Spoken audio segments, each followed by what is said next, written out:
La bourse pour les nuls. Avertissement lié au risque. L'ensemble des informations, analyses et formations dispensées sont fournies à titre indicatif et ne doivent pas être interprétées comme un conseil, une recommandation, une sollicitation d'investissement ou incitation à acheter ou vendre des produits financiers. La bourse, c'est quoi? Définition. La bourse est un marché sur lequel sont négociés des instruments financiers, actions, devises, obligations, etc. Ce marché, comme tout autre marché, est dominé par la loi de l'offre et de la demande. Si un titre est très recherché, son prix monte car il y a beaucoup d'acheteurs sur le marché. En revanche, si le titre baisse, il y a plus de vendeurs sur le marché que d'acheteurs. Il existe différents types de marchés. La bourse classique permet aux entreprises de se financer en vendant des parts de leur capital sous la forme d'actions. D'autre part, les actions permettent aux investisseurs d'entrer au capital d'une société et de toucher des dividendes si la société en distribue. Il existe aussi le marché des matières premières comme le pétrole et l'or, le marché des indices comme le CAC 40 et le DAX 30, le marché des devises comme l'euro-dollar ou l'euro-franc suisse, le marché des produits dérivés et bien d'autres. Quels sont les participants de la bourse? Nous avons tout d'abord les acheteurs. Les acheteurs sont ceux qui achètent un ou plusieurs titres en bourse. Tout acheteur achète une action dans l'espoir de la vendre plus haut, c'est-à-dire plus cher. Par exemple, si le prix de l'action LVMH est à 226 euros, on peut l'acheter seulement si on pense que le prix peut encore monter. Nous avons ensuite les vendeurs. Au même moment, un vendeur vendra un titre seulement s'il pense que le titre va baisser. Toujours si nous prenons un exemple, le prix de l'action LVMH à 226 euros, on pourra vendre seulement si on pense que le cours de cette action peut baisser. Comment alors fluctuent les cours de la bourse? La bourse fonctionne comme tout autre marché. Les vendeurs vendent leurs actions car ils anticipent une baisse du cours et les acheteurs, eux, achètent des actions dans l'anticipation d'une hausse du cours. Les cours de bourse sont libres et fluctuent tout au long des séances de bourse. Voyons ensemble une illustration graphique sur l'indice DAX 30 en unité de temps 15 minutes. Voici le graphique 15 minutes du DAX 30, l'indice boursier allemand. Nous voyons ici le début de journée sur le bâtonnet des 10 heures et nous voyons ici des oscillations du cours. Chaque bâtonnet va représenter 15 minutes. Ici, vous pouvez bien visualiser l'action des acheteurs et des vendeurs à l'aide de ce graphique. Si je prends l'exemple de ce bâtonnet, vous pouvez bien voir ici que nous avons une très grande mèche, ce qui représente des pressions en provenance des participants qui souhaitent acheter le marché. Les vendeurs n'ont pas réussi à clôturer sur ce bâtonnet en dessous de la moyenne mobile 20. Nous avons donc eu un rejet de cette zone et peu de temps après, nous avons eu donc une véritable reprise de la hausse de l'indice grâce aux acheteurs qui étaient présents dans cette zone, prêts à acheter l'indice boursier à court terme.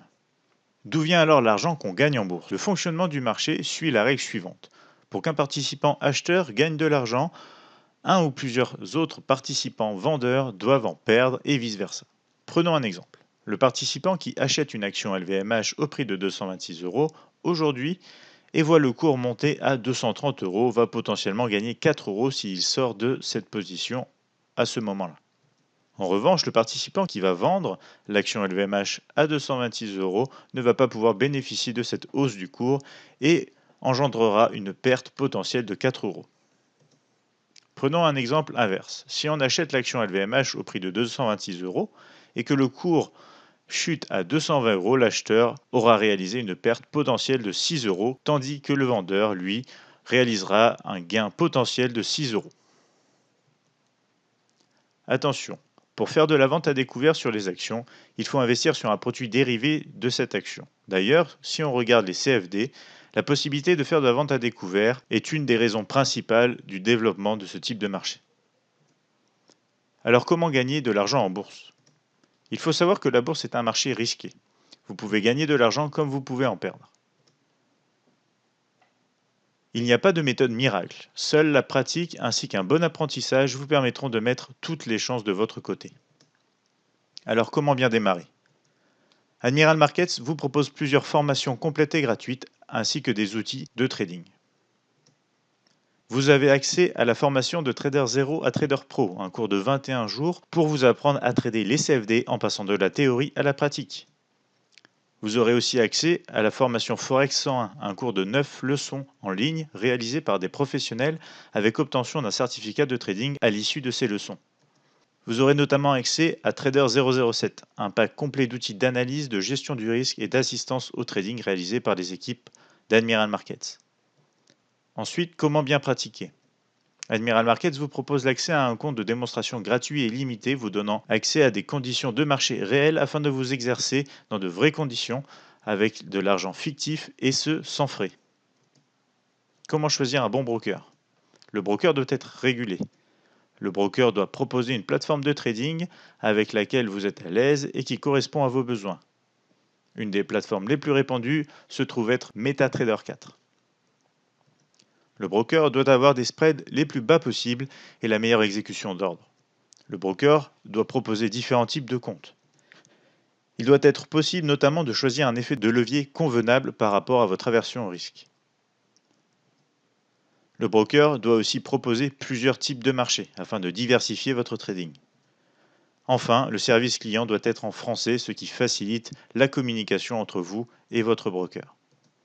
Pour conclure, si vous êtes intéressé pour vous initier au trading, rendez-vous sur notre site internet pour démarrer de la meilleure façon qu'il soit. N'hésitez pas à nous contacter au 01 83 75 48 97, nous envoyer un mail à support@admiralmarkets.fr ou encore visiter notre chaîne YouTube, notre page Facebook ainsi que notre site internet admiralmarkets.fr. Merci de votre attention.